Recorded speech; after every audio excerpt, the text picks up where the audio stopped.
Pessoal, dando início a mais um programa, a Jornada do Empreendedor, com apoio da APEC, também com apoio do Sebrae. E aqui, nessa tarde de hoje, eu quero cumprimentar a Vera Ruthofer, que é especialista em marketing, consultora de negócios do Sebrae e possui mais de 25 anos de experiência em gestão, comunicação, vendas e inovação. Também é professora de pós-graduação e MBA, unindo experiência prática e acadêmica para apoiar empreendedores e empresas. Vera, seja muito bem-vindo ao nosso programa. Muito obrigada, eu agradeço pelo convite. Estou bastante ansiosa para a gente poder ver esse conteúdo aqui, que a gente vai poder trocar essa informação. E Vera, a gente está aqui também representado junto com a Sofia que tem o Sebrae aqui dentro desse espaço do IbraWork, e o Guilherme, que é o nosso CTO do IbraWork. Para iniciar o nosso bate-papo, Vera, qual que é a principal diferença entre criar uma startup e abrir um pequeno negócio tradicional? Hoje a gente vive um momento de glamour, né? Todo mundo que vai abrir um negócio vai criar uma startup. Eles usam essa expressão, né? Inclusive, outro dia no Sebrae, a moça falou, eu tenho uma inovação no meu brigadeiro. Eu falei, muito bem, qual que é a inovação que você tem no teu brigadeiro? Não, é que eu acho bonito a palavra inovação e eu uso a palavra inovação. E isso é uma coisa recorrente. Então, eu acho que o importante é assim, uma startup ela tem que atender a uma dor, ela tem que ter alguma questão de tecnologia ou uma inovação em processos. E um pequeno negócio, ele pode já vislumbrar algo que já é atendido pelo mercado, mas que tem uma demanda e que ele pode escalar rapidamente com um pequeno esforço. E com isso ele consegue ter o resultado mais rapidamente. Ele não é uma startup, ele não tem uma inovação, mas ele tem um mercado latente e uma possibilidade de ganho rápido, sem muito esforço, sem muita tecnologia e sem muito teste. É um mercado que já está ali. E Vera, na sua experiência, quando você vê um empreendedor, alguém que quer abrir um negócio, você acha que aquele feeling do negócio é importante? Aquilo que ele quer abrir, ele vendo aquele negócio, aquele objetivo que ele quer atender, é importante para o espírito do negócio? Primeira coisa, ele precisa ver se tem mercado, né? Os mais velhos aqui vão poder lembrar. Só quem ganhou dinheiro com feelings foi o Morris Albert, né? O cantor que cantava feelings. Ninguém ganha dinheiro com feelings. A gente ganha dinheiro com análises, né? A gente ganha dinheiro com observação. Sim. Então, não adianta eu ter uma paixão por uma solução ou por algum produto ou serviço que eu acho que realmente tem... Para mim, aquilo é uma paixão, eu gosto, mas não tem mercado suficiente, não tem demanda ou já tem muita gente fazendo, é o famoso oceano azul ou oceano vermelho, né? Então, o que eu recomendo? Teve uma ideia, pensou em alguma coisa? Primeira coisa, antes de abrir o CNPJ, teste mercado, converse com possíveis clientes, vê se eles acham bacana e estão dispostos a pagar alguma coisa por isso. Porque muitas vezes a gente acha muita coisa bacana, mas a hora que você fala o preço para mim, eu falo, é bacana, mas eu não quero pagar por isso. Então, essa é a importância da gente ter esse olhar primeiro para mercado. É de fora para dentro e não de dentro para fora, né? E acho que isso é importante a gente ter essa observação. E, obviamente, você ter os comportamentos empreendedores desenvolvidos ou se desenvolver para tê-los. E eu brinco sempre, não adianta só você ter uma paixão, eu adoro fazer brigadeiro e tem 200 mil pessoas fazendo brigadeiro e eu não conheço nada de gestão e eu não tenho nenhuma capacidade de organização e eu não sei fazer nada mais do que o brigadeiro. Então, assim, o empreendedor tem que pensar de forma macro, ele tem que pensar que ele tem que ter uma paixão, tem que ter mercado, tem que ter uma gestão e ele tem que pensar que ele precisa escalar. Para escalar, ele precisa deixar de ter a mão na massa. E que isso é muito difícil às vezes. Ele quer só ficar... Não, eu sou o mestre Cuca aqui, eu quero só ficar fazendo isso. Eu não quero repassar isso para alguém. Quem quer escalar precisa repassar. Então, essa visão, o empreendedor tem que ter essa visão. Que ele tem que entender que em algum momento, para escalar, ele precisa ter pessoas que o ajudem, ele precisa repassar informação, compartilhar, e dessa forma ele vai conseguir ter sucesso. O Sebrae publica muito, né, Vera? Ele tem conhecimento publicado, muitos estudos de mercado, estudos da situação de mercado e tudo mais. Então, teve aquela ideia, tem aquela paixão, está pensando em abrir um novo negócio, dá uma passadinha no balcão do Sebrae também, né? Ajuda? Sem dúvida, dá uma passadinha no balcão de Sebrae, tem 6 escritórios na capital e mais outros, né? Mais outros 27 no estado. E tem também a inteligência artificial, né, Guilherme? Também. Que também, assim, a gente não precisa chutar se o mercado existe ou não, né? A gente pode, sim, buscar informações de outras entidades que não só o Sebrae, o Ministério de Empregos, a questão das finanças, o Ministério das Finanças, você tem a inteligência artificial que vai te ajudar. Tenta entender para onde está caminhando o teu mercado, né? Sim. Eu trabalhei em 2 segmentos que não existem mais. Eu trabalhei em lista telefônica e fitas de áudio e vídeo. Se você não olha mercado, você morre segurando uma lista telefônica e uma fita de áudio e vídeo. E quem fez isso morreu. Então, a gente precisa entender que a gente tinha como premissa uma geração mudava a cada 30 anos, 25, 30. Com a pandemia e com a inteligência artificial, muda a cada 2, 3 anos. A velocidade é muito maior. Então, a gente precisa entender o que está acontecendo no mercado. O que está valendo? Pense, por exemplo, na paleta mexicana. Quem colocou dentro da sua sorveteria a paleta mexicana agregou um mercado marginal, ganho marginal. Quem abriu só para ter uma paleta mexicana, morreu. Então, o estudo de mercado é muito importante. Você tem que olhar o mercado, para onde nós estamos indo. Vejam as faculdades, cursos EADs, né? Então, mesmo com a exigência do MEC do presencial, o EAD é algo que encanta os olhos. Algumas universidades cresceram de forma absurda por conta disso. Então, a gente precisa estar sempre, eu brinco, né, de olho na janela, não interessa que seu navio esteja navegando em mar calmo. Você tem que olhar para fora e ver o que está acontecendo no mercado, o que está mudando. Onde a gente tem oportunidade, onde há uma oportunidade que a gente sabe que é pontual e passageira e que eu vou buscar uma receita marginal e onde há uma oportunidade que tem longevidade. Vera, você me fez lembrar da empresa Kodak. E aí eu viajei, fiquei fora quase que um mês viajando e eu vi lá uma empresa, uma loja vendendo Kodak, mas assim... Sabe aquele Kodak Vintage, que na verdade a pessoa compra para deixar no escritório, em casa? E aí eu vi muita gente comprando, com uma coisa assim, para deixar de memória e tal, mas numa versão mais moderna. Então eles estão trazendo um Kodak ali mais moderno para galera nova também. Mas se a gente olhar a Kodak foi quem inventou o digital, a fotografia digital. Mas eles apostaram no modelo de negócio de papel e filme. E eles eram uma potência. Sim. Hoje eles estão muito mais dentro dos centros médicos com equipamentos que simplesmente é outro segmento.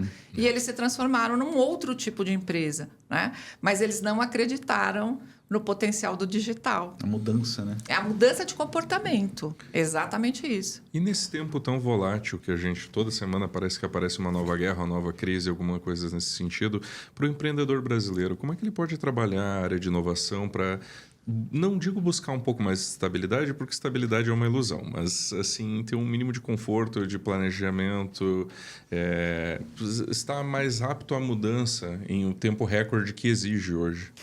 A gente tem que pensar em gerações, né? Tem as gerações dos mais sêniors, a qual eu me incluo, tá, gente? E as gerações mais novas, né? Que são mais adaptáveis às mudanças. Acho que as pessoas que empreendem hoje, a maioria são de pessoas mais sêniors que acabam perdendo o emprego CLT e vão empreender ali por uma necessidade, né? Então, acho que algumas coisas que a gente precisa pontuar que são importantes. A requalificação, a capacitação, né? Então, assim, esses são 2 fatores muito importantes que a gente precisa. E hoje não tem mais aquela desculpa de eu preciso sair de casa para me qualificar. Eu só tenho o curso pago. Não. Não me venha com essa história, isso não existe. E trazer também a questão do olhar para o teu segmento. O que está acontecendo no meu segmento hoje? Se o seu segmento é ditado por tendências europeias, veja o que já aconteceu lá, né? Porque a gente está sempre um pouquinho atrás, né? Se é americano, veja o que está acontecendo lá. No período que eu trabalhei em fitas de áudio e vídeo, na BASF, eles tinham uma divisão de áudio e vídeo. Quando surgiu o Blu-ray, eles venderam a operação no Brasil. Falaram, vai dar ruim esse negócio, vamos vender essa operação. Então, assim, eu acho que é importante a gente estar olhando para onde estamos caminhando. O que está acontecendo? Indústria automobilística. Os jovens hoje não querem ter mais carro. Todo mundo anda de aplicativo e não é mais um sonho que era da minha geração. Sim. O que a indústria tem que fazer? Tem que apostar nos mais sêniors e apostar em modelos de negócios que não seja compra, o aluguel de carro. Então, assim, tanto que as esse olhar. montadoras hoje têm, algumas delas têm os planos de assinatura, inclusive, né? Exato. A Fiat, Volkswagen, Isso, exatamente. têm. Então, assim, não importa se você é pequenininho ou se você é grande. Tem que estar sempre de olho na mudança do comportamento. E essa mudança, às vezes, é ditada por área geográfica, às vezes ela é ditada por um comportamento social, e você precisa entender onde você está inserido, onde está a sua maior participação de mercado. E aí você vai conseguir entender para onde é que está caminhando, ou existe uma tendência a, né? Então, é esse olhar que a gente precisa ter, mesmo pequenininho, mesmo aquele cara pequenininho que tem uma lojinha ou que tem um e-commerce, né? Se a gente olhar Magazine Luiza, outro exemplo, loja de móveis de rua. Hoje, a maior operação deles é o e-commerce, não é mais a loja de rua. Então, assim, é uma mudança de paradigma. E, de novo, não interessa o seu tamanho. Você tem que olhar para onde está indo o mercado, mas o seu mercado. Não o mercado de todo mundo. Está todo mundo indo para o TikTok, eu vou também para o TikTok. Talvez você não tenha que estar no TikTok. Para onde está indo o seu mercado? Qual é a sua persona de marketing, o seu cliente ideal? Hoje você atende ele, você conhece o comportamento dele, você sabe o que ele compra, como ele compra, em que momento, onde ele pesquisa, quanto ele está disposto a pagar. E aí você tende a ter mais sucesso em ser uma empresa de vanguarda que crie coisas novas. Como Magalu, como... A gente sempre fica perguntando, né? Por que não fui eu que inventei o Uber, né? Alguém que olhou o mercado e falou assim, olha, a sociedade está mudando, as pessoas não querem mais ter um carro próprio, e eu preciso levar a pessoa do ponto A ao ponto B com mais qualidade, carros novos, mais limpos, balinha e aguinha. Tudo bem que hoje não está tão assim mais, mas é isso. É esse olhar nas possibilidades. Se você ficar... Isso eu já fiz, eu já tentei, não é para mim, eu sou pequeno, você não vai para lugar nenhum. E Vera, deixa eu te perguntar, por exemplo, hoje você vê o comportamento das pessoas, né? As pessoas querem, que nem você falou, ao invés de ter um carro, usar um Uber. E eles querem muita experiência, né? Você vê grandes marcas também que abriram café, estão recebendo as pessoas, abriram restaurantes, as pessoas querem viajar mais. Então, existe aí um comportamento um pouco mais de experiência. Como é que você vê esse tipo de mercado? Não importa se você vende um produto ou serviço. O mais importante é criar relacionamento. E criar relacionamento não necessariamente é você ter o melhor produto. Porque a gente também sabe que as empresas estão muito iguais, né? É difícil você ter um eureka, criar alguma coisa muito diferente. Então, o que vai me conectar para que você não me abandone, eu brinco, para que você não escute o canto da sereia e vá para o concorrente, é como eu crio esse relacionamento. Relacionamento não é só vender, dar um parabéns e acabou. É você propiciar experiências para ele dentro do e-commerce, dentro da loja. É você compartilhar, por exemplo, um e-book com ele que fale do negócio dele e não do teu. Eu tenho que sempre estar sentada no lugar do cliente. É a dor dele, não a minha. Quando eu falo de Feira do Empreendedor, que eu vendo Feira do Empreendedor do Sebrae, eu nunca falo a feira é maravilhosa, vem para cá também. Eu sempre falo qual é o público da feira, o que você pode tirar daquilo. Então, essas experiências fazem, que é o marketing de experiência, né? Fazem com que você pense naquela marca não só no momento de compra, que você pense naquela marca como alguma coisa afetiva. A Nestlé, por exemplo, teve uma venda absurda das embalagens do leite condensado vintage.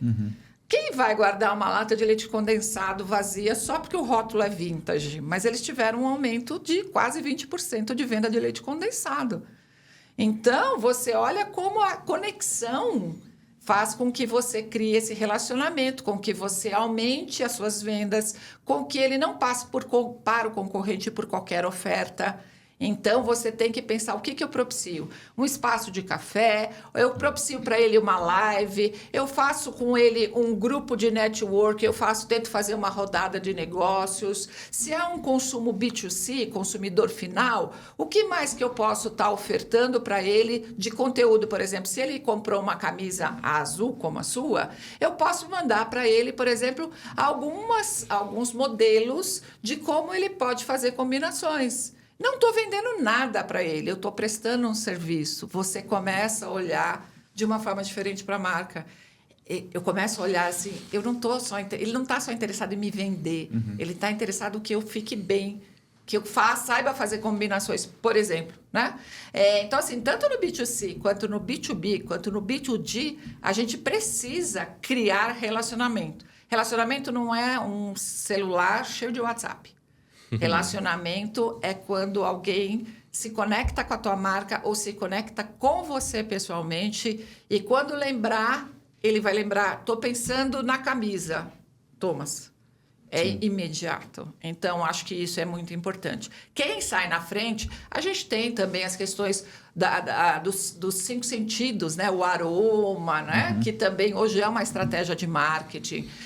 A gente tem, por exemplo, se você vai na M&M's de Nova York, você tem os tubos e as drajazinhas vão caindo e fazendo barulho e aquele cheiro de chocolate. E você quer desesperadamente abraçar o mascotinho, comer. Isso faz conexão. Vera, e para quem está assistindo a gente só tem ainda uma ideia, como que ele consegue identificar qual faz mais sentido para ele dos 2 modelos? Primeiro, ele precisa olhar o mercado. Quem são os concorrentes e qual o tamanho do mercado. Isso é importantíssimo, né? Então, assim, mapear o mercado. Isso ele consegue fazer, inclusive, com a inteligência artificial.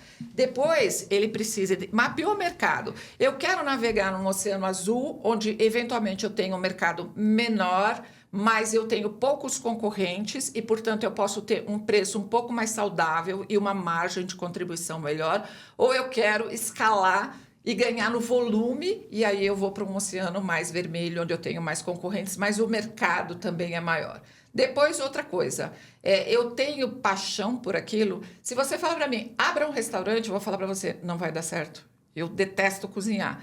Então, assim, eu tenho paixão por aquilo. Não é só ter a paixão, mas não é só olhar o mercado. Eu tenho que ter paixão, eu tenho que olhar o mercado, eu tenho que entender quais são as minhas possibilidades financeiras, eu tenho que fazer um bom plano de negócios para entender em quanto tempo eu consigo escalar, né? E qual que é o meu break-even, né? E quanto tempo eu consigo pagar o meu investimento. Então, assim... Procure o Sebrae, gente. O Sebrae tem e ajuda você a fazer tudo isso se você não souber. Porque é importante que a gente tenha isso muito bem mapeado. Né? Então, não adianta ter só paixão, mas também não adianta olhar para o mercado. E eu vou citar um exemplo para você. Velho é bom por causa disso, né? Tem bastante exemplo. Adegas. Todo mundo agora fala de adega. Eu moro numa casa, se eu tirar meu carro e abrir uma adega, custo... Primeiro momento, 0 de aluguel. Você mora num apartamento. Todo mundo está dando certo. Você fala, vou fazer que nem a Vera. Só que você tem que alugar um espaço. Seu custo já subiu. Seu preço já vai ter que ser maior. Sua adega não vai dar certo. E aí você vai falar, eu não tenho dom para empreender. Você não avalia o mercado. Não é que você não tem dom. Então, antes de mais nada, avalie mercado. Tente fazer esse cruzamento. Paixão, mercado. Esse é o mundo ideal, né? Mas, se você eu tenho paixão por cozinhar, por exemplo, não sei cozinhar, se capacite. Eu acho que a gente tem o Sistema S, além do Sebrae, a gente tem o Senai, a gente tem o Senac, então, assim, fora outras tantas, né? Mas é importante que a gente esteja preparado. Como diziam os antigos, né? Quando o cavalo passar selado, você tem que estar pronto para subir nele, senão você perdeu a vez e a coisa foi para frente. Então, olha primeiro o mercado. O que não é modinha e que tende a ser um pouco mais perene para você poder se estruturar e embalar nisso? Como é a dinâmica de contratação nesses 2 modelos? De pessoas? Isso. Eu sempre olho a questão de quando você começa, você precisa entender se é um modelo que você precisa de mão de obra para poder escalar ou você pode pensar num primeiro momento em terceirizar, porque tudo que você vai agregando a custo vai aumentando o seu preço e, eventualmente, vai te dificultando a posicionar no mercado. Porque, por exemplo, ele já está no mercado e eu estou entrando. Se ele está com preço aqui e eu começo a agregar muito custo, eu vou ter que entrar aqui, ele é conhecido, eu não sou conhecida. Então, a gente sempre recomenda que quem está entrando entre um pouquinho abaixo para conquistar mercado, a experimentação. Eu estou disposta a pagar um pouquinho menos para experimentar um produto novo ou serviço. Mesmo preço, não, eu já conheço o Guilherme, eu vou fazer com ele. Então, a gente precisa avaliar cada segmento e entender se é o momento de contratar ou se eu espero vencer essa inércia, ter uma participação de mercado. Quando eu tiver 5% de participação de mercado, eu posso sim começar a expandir. E tudo isso vai sair do teu plano de negócios. Quem são os seus parceiros? Da onde vem a tua receita? Como você vai se comunicar? Onde estão os seus clientes? Então, tudo isso sai do plano de negócio e você tem que ter isso muito bem estruturado. Porque senão é aquela coisa, o meu vizinho está com 5 funcionários, eu vou entrar no mesmo segmento e vou contratar 5 pessoas. Não vai dar certo. Então, esse plano de negócios é fundamental para a gente estar olhando. Não existe receita de bolo. Tudo é análise. Por isso que a gente fala, né? A IA nunca vai substituir a gente, porque essa análise é do ser humano. A capacidade analítica é do ser humano. Então, assim, analisar. Não tenha pressa de montar um negócio. De novo, né? Você perde o emprego e aí você tem pressa que você precisa gerar receita. Calma, né? Não pegue tudo que você ganhou no seu fundo de garantia, por exemplo, e invista no negócio. Tenta entender primeiro, né? A pressa passa. E depois o problema fica para você. Então, isso é importantíssimo, a gente ter esse olhar de planejamento. Planejamento, a palavra dos deuses. Vera, analisando as tendências do mercado, na sua opinião, prestação de serviço tende a crescer também muito na cidade de São Paulo, no estado de São Paulo. Quais áreas você acha que pode aumentar muito essa busca de prestação de serviço? Um último dado até do Sebrae, numa outra possibilidade que eu tive de fazer uma outra entrevista, é a área de alimentação. Cresceu, das empresas abertas em 2025, 76% eram da área de alimentação. Por quê, né? A gente é um pouco o cachorro correndo atrás do rabo, né? A pessoa vai fazer o que ela sabe, de repente é um pudim, é uma marmita, é um brigadeiro, e aí ela abre uma pequena empresa. Normalmente começa com MEI e vai crescendo, né? Mas eu acho que tem muita oportunidade em outras áreas para a gente trabalhar, como, por exemplo, fez a indústria automobilística que faz assinatura de automóvel. Né? Entender outros segmentos onde eu possa ter outros tipos de serviços que não me levem à compra. Né? A gente vê, por exemplo, na indústria de moda. Você não compra um vestido, nem hoje nem de noiva, né? Você aluga, primeiro aluguel e depois você devolve. Porque o que você vai fazer com aquele vestido? Então, eu acho que tem muitas outras oportunidades em serviços que a gente poderia estar olhando e que hoje a gente não olha. De lazer, né? De cultura, que poderiam ter serviços mais práticos para o dia a dia das pessoas, né? Interessante. Sobre essa questão dos serviços também, a gente vê também uma dificuldade na prestação de serviços tradicionais. Então, a gente vê que é bastante difícil encontrar um vidraceiro, é bastante difícil encontrar um pedreiro, é bastante difícil encontrar um sapateiro, inclusive. Então, o que está acontecendo para mudar isso no cenário do Brasil? Existe alguma coisa sendo feita? Porque está todo mundo buscando o cenário já estabelecido, que é onde eu consigo vender no iFood, eu consigo vender em plataformas que já estão estabelecidas. E esse cenário tradicional, como é que está, Vera? O que aconteceu, né? A gente teve uma questão de os filhos de sapateiro e o próprio sapateiro falou assim, eu não quero que meu filho seja sapateiro, eu quero que ele faça uma faculdade e que ele vá para uma grande empresa. Esse foi o movimento da década de 80/90, né? Só que a coisa não foi assim, né? E aí o que acontece é que essas pessoas que cuidavam da sapataria, o pedreiro, estão em extinção, apagão de mão de obra.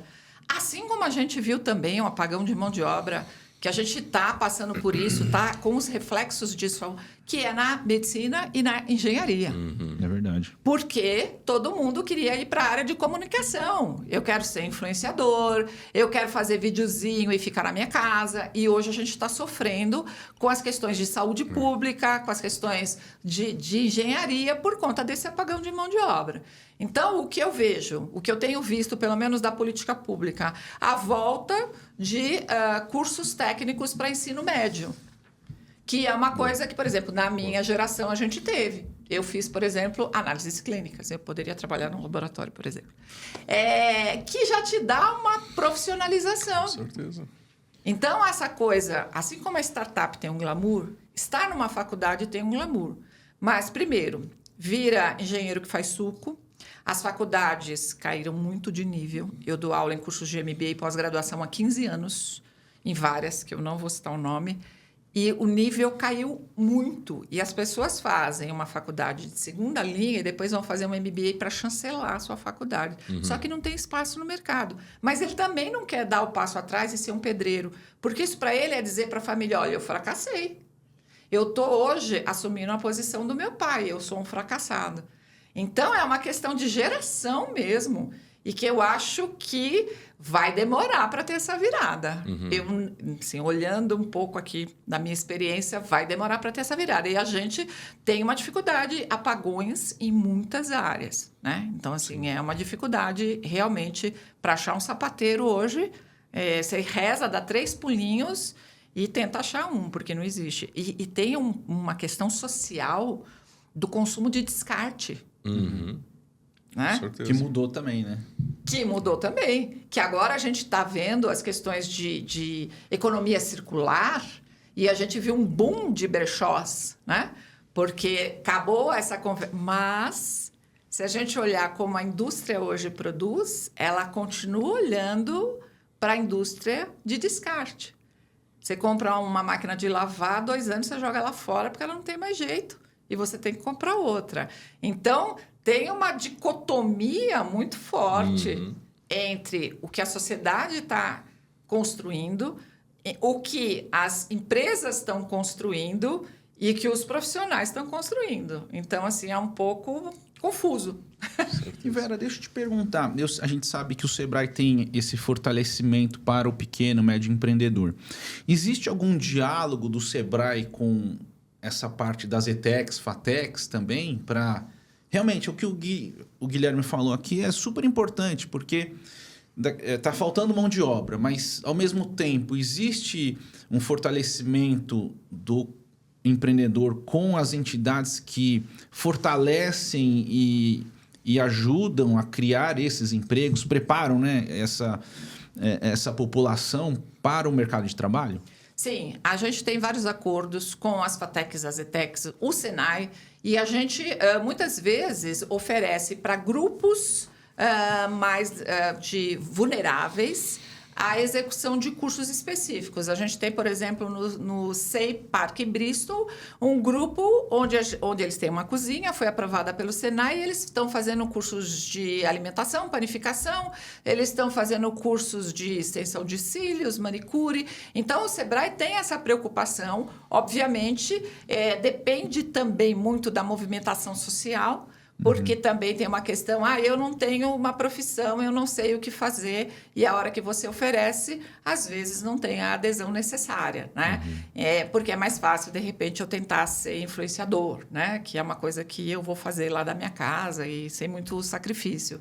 Mas sim, o Sebrae, ele tem essa preocupação e se associa e está sempre em parceria com as entidades. Senac, SESI, Senai, Fiesp, ETEC, FATEC. Então, a gente está sempre muito próximo. E a gente tem também a questão dos públicos vulneráveis. Então, a gente se aproxima muito de ONGs, a gente se aproxima muito de equipamentos públicos que têm essa necessidade, né? Então, a gente sempre busca estar mais próximo para ajudar a fomentar essa virada de chave. Vera, estamos já próximo ao fim do nosso programa. Eu falei que ia passar rápido, né, Gui?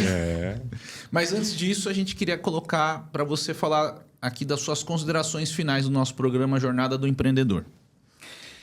Importante, né? Todo mundo que quer empreender, importante é você saber se tem mercado, se você tem paixão, se você não tem capacitação, você procurar capacitação. Mas talvez você não tenha... não existe dom de empreender. Talvez você não esteja preparado para empreender naquele momento. Isso também a gente precisa ter essa consciência, né? Dessa preparação, né? Empreender é, na verdade, realizar. Então, se eu vou empreender achando que eu vou trabalhar menos, que eu vou faturar muito, não empreenda, não vai dar certo. É a realização, é o mão na massa, é o sacrifício, né? E é entender realmente se tem mercado, é fazer análise. Então, assim, a minha recomendação é procure pelo Sebrae, procure quem pode te ajudar, porque aí você vai ter mais chance de ter sucesso. Porque senão você vai se convencer de que você não tem dom. E ninguém nasce com dom, né? Albert Einstein foi rejeitado em inúmeras faculdades, né? Porque ele não era uma pessoa inteligente, né?